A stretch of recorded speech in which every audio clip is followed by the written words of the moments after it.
Hostel की दीवारों में ना सिर्फ यादें नहीं होती, कभी कभी कुछ गहरे राज भी दफन हो जाते हैं और कुछ राज जानलेवा भी हो सकते हैं। तो चलिए आज विक्टोरिया हॉस्टल की उसी श्राप की कहानी की परतें खोलते हैं। कहानी की शुरुआत होती है एक ऐसी जगह से जहां अक्सर कहानियां खत्म हो जाती हैं, एक मुर्दा घर से। और वहां का इंचार्ज बड़े ही ठंडे लहजे में एक बात कहता है, ये कोई पहली लाश नहीं है जो वहां से आई है, बस ये एक लाइन। और हमें ये समझ आ जाता है कि ये कोई एक हादसा नहीं बल्कि एक सिलसिला है, एक ऐसी ट्रेजेडी जो बार बार खुद को दोहरा रही है। तो सवाल ये उठता है कि आखिर ये सिलसिला शुरू कहाँ से हुआ? जवाब है कड़ाके की ठंड में हुई एक मौत से, जिसने एक ऐसे रहस्य का दरवाजा खोला जो शायद हमेशा के लिए बंद रहना चाहता था।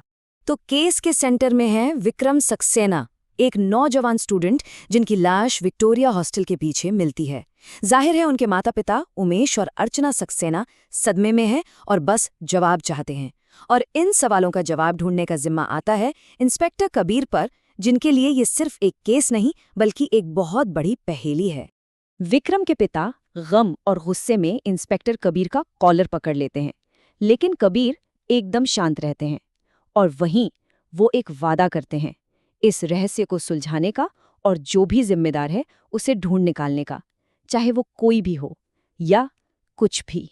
तो अब इंस्पेक्टर कबीर की जांच उन्हें सीधा उसी जगह ले जाती है जहां से ये सब शुरू हुआ था, एक पहाड़ी पर बना वो हॉस्टल जो दूर से देखने पर ही एक अजीब सी बेचैनी पैदा करता है।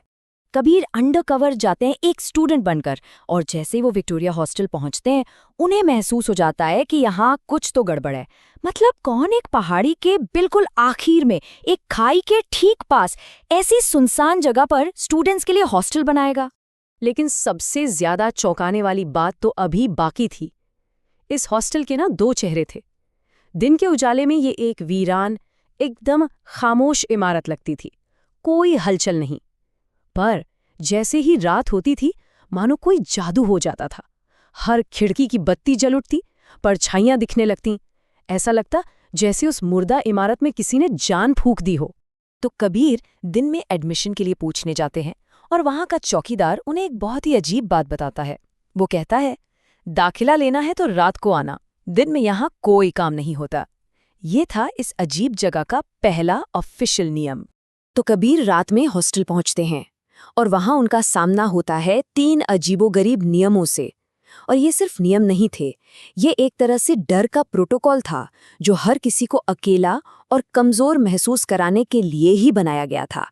नियम एकदम साफ थे।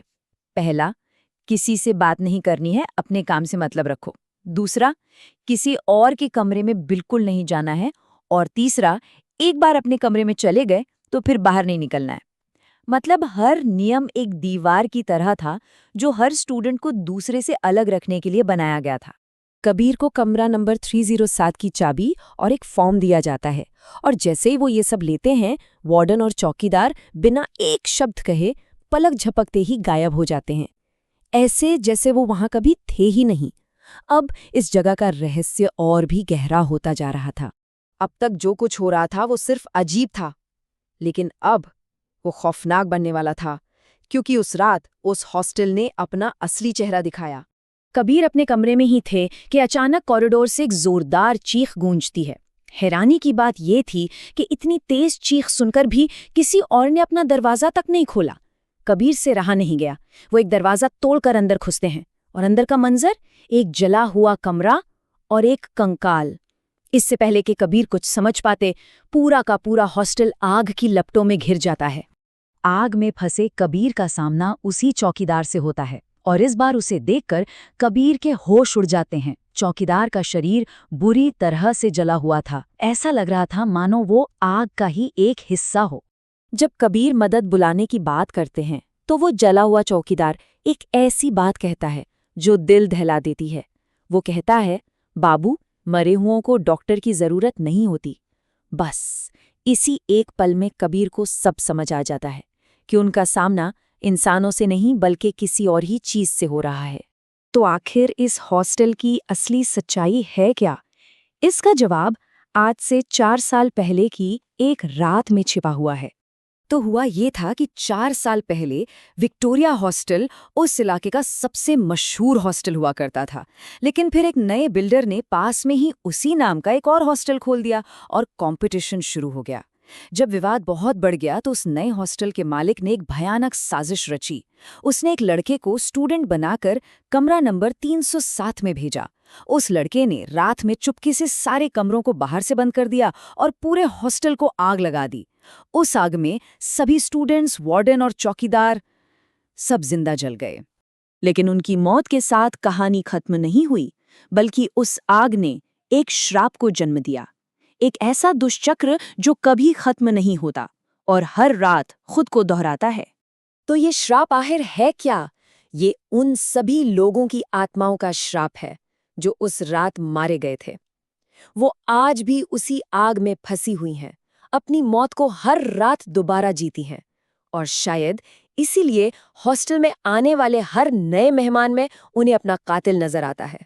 क्योंकि जिसने आग लगाई थी वो असली कातिल तो बचकर भाग गया था, और इसीलिए ये आत्माएं आज भी बदले की आग में जल रही हैं।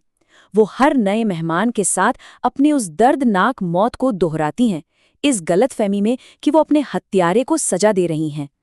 और विक्रम सक्सेना भी इसी कभी न खत्म होने वाले बदले का शिकार बन गए। और यहीं आकर ये कहानी हमें एक बहुत मुश्किल सवाल के सामने खड़ा कर देती है। जरा सोचिए, जब किसी त्रासदी के शिकार ही उसके नए राक्षस बन जाएं, जब इंसाफ की तलाश ही उन्हें और खतरनाक बना दे, तो बदले का ये सिलसिला भला खत्म होगा कैसे?